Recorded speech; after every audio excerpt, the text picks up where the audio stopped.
This is my son's room, now kind of a makeshift office guest room.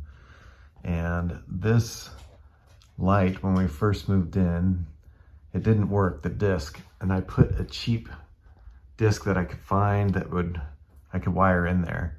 And the fan works nice and everything, but that light is just dismal. And I don't know if you can tell in this room. Maybe not because the camera compensates it. But I went ahead and bought another kind of different version than the one I installed before. But this was $99 at Costco. And we liked the other light so much that we decided to replace this fan with the new one. So when you open the box, there's quite a lot of assembly to do. And so I'm going to get started on that.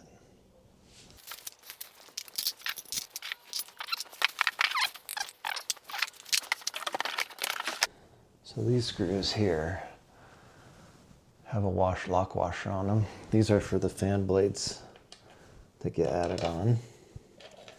And there are, looks like extra. Looks like one extra. What's nice is they already have one put on so you can kind of see what to do.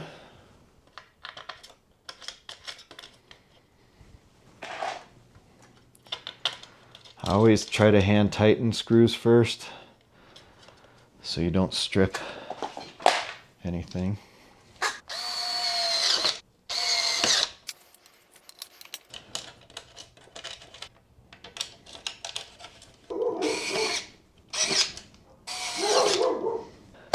That just goes on and you twist to the right. I'm going to put this down like this. Here you see D, and this other one has D, so you want to make sure these go together. And then A, B, and C. Okay, that's fairly easy. So it says to do this one first. Plug in the wire connections. But you want to put the wires through the top of this piece that we pulled out earlier. It's the only single piece like that. And then one goes to one side.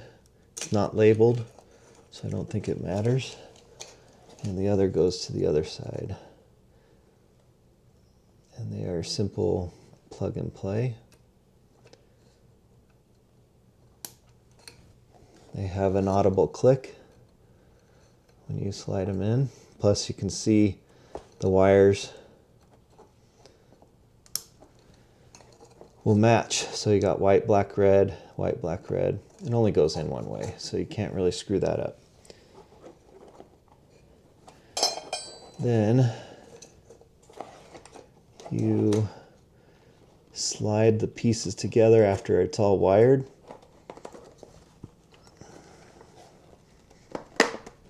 There's one side.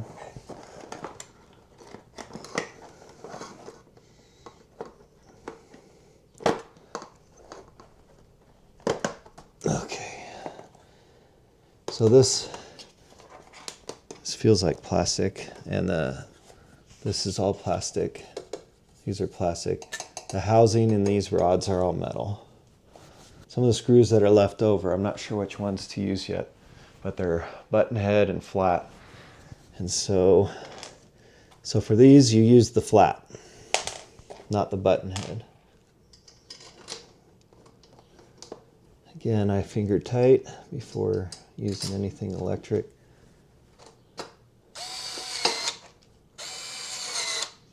You have 4 of these little silicone rubber coatings, and they slide in right here. Okay, so I'm putting the smaller end with the little cap type thing, or something that grabs, and the bigger one on the top.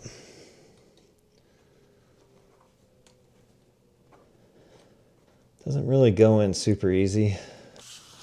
Now because this one's been done, this has the button head screws on this side and the machine one on this one. This together.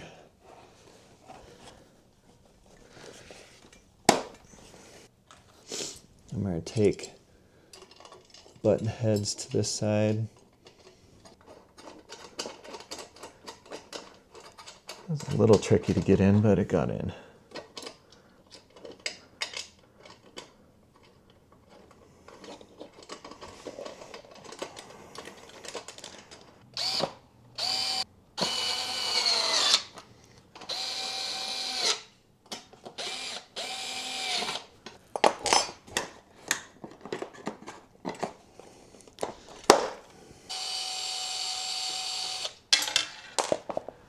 Sticker on here. It tells you to tighten all screws securely. I'm going to take that off so you don't see it. And it's one of those super papery stickers that don't peel off well. So I'm going to have to get something to clean this when I get done with getting this off. I really hate these type of stickers. I like to use Goo Gone, works pretty well.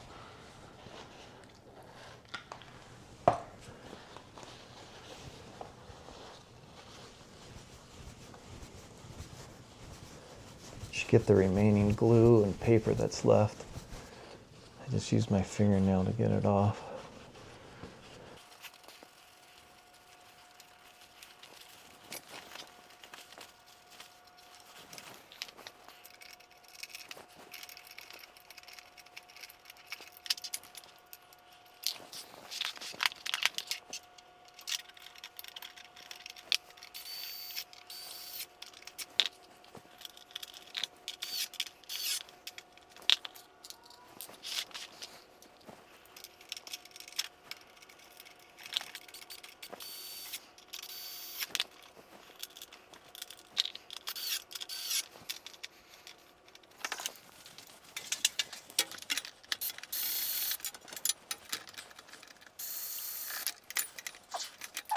Okay, I know my power's off. You have green with copper, that's the ground. You have blue going to this black, and you have a red going to a black. The black line coming from the fan wiring goes to the red. But when I did the other Artika one, I think I didn't use the blue one because the light was integrated. And white goes with white, obviously. Okay. This should be able to come right out now.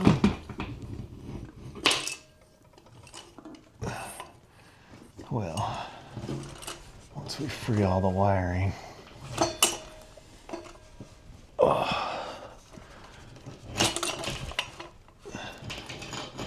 Now I'm wondering if we can just utilize this thing already because it looks similar to the one that they provide.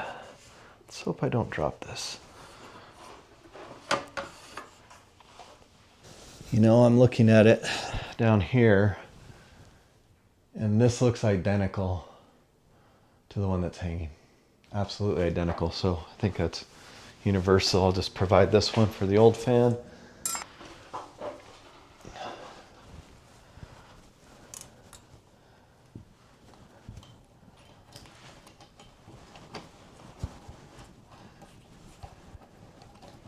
Before I button everything up, I will ensure I did it right too, the wiring. So this didn't seem to have to use because I'll go ahead and clip it on this bracket just to be safe. There seems to be two grounds.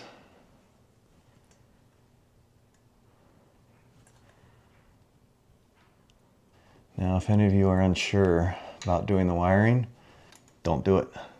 Hire an electrician to come out and install it. Don't know how much it would be. I am not an electrician. They had this ground wire before connected in here with the other ground wire, so I'm going to go ahead and do that too. As a side note, I just noticed I had some minor scuffing on the plastic bottom that was sitting on the floor, so maybe put a towel down or something to protect it. maybe the piece of cardboard that was from the box.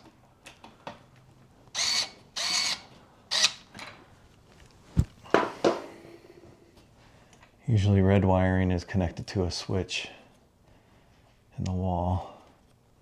It had two switches at the wall. One for, I'm gonna get a bigger nut for that. One for the fan and one for the light before, but since this is operated by a remote, it essentially just needs power. So I just have a cap over the red one here to terminate it. So there's 4 wires for the ground. I wanted a bigger nut, wire nut. Okay, let's give this a try. So this one did the fan before, that switch there. So I heard power go to it. You got to pull out this little tab here from the remote. Gauges the battery. So let's try the lights. Okay, there's the lights. And there's the fan.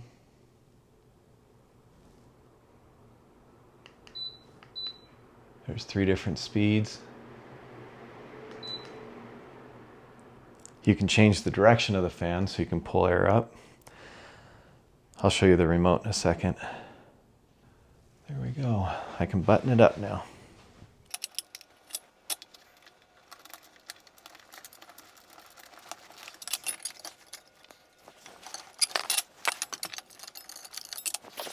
Was confusing me a little bit because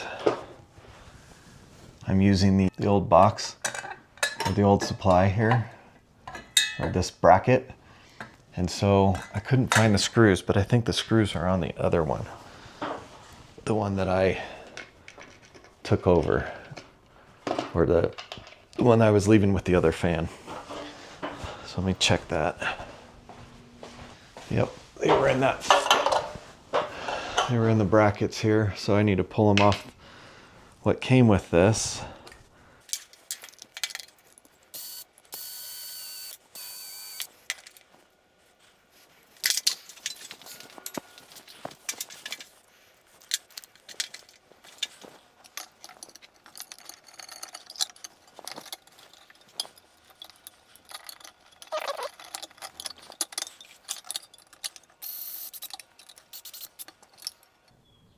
These screws connect to this final metal ring, and you just give it a twist to the right, and that stays on. Now, one thing I should have done, that we'll do now, is take off this plastic that's wrapping this one piece.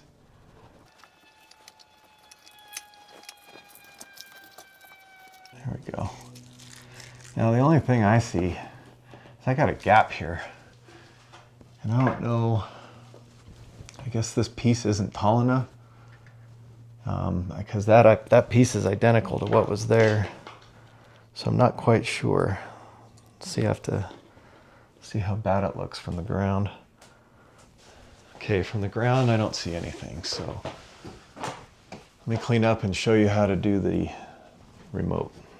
Okay, I'm going to show you the remotes. This powers on, this button here powers the light on and off.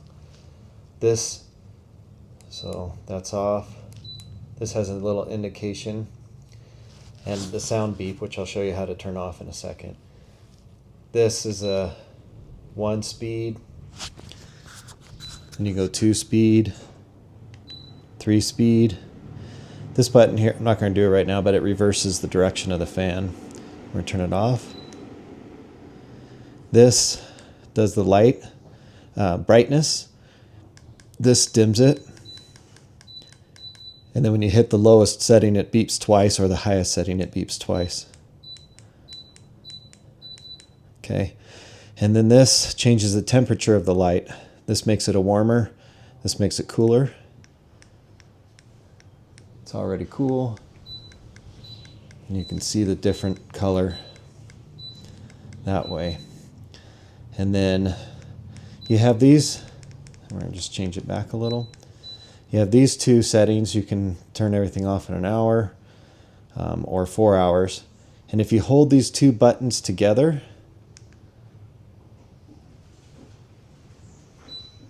hear the beep. Now when you hit buttons, all you have is the indication light, and you no longer have the beeping sound. If you want to turn it back on, hold them again, and it does a double beep, and now your beeps are back on. That's it. You'll see in a ton of my videos that I 3D print stuff. And this, I'll be able to stick it onto the wall. Just gotta get rid of the supports.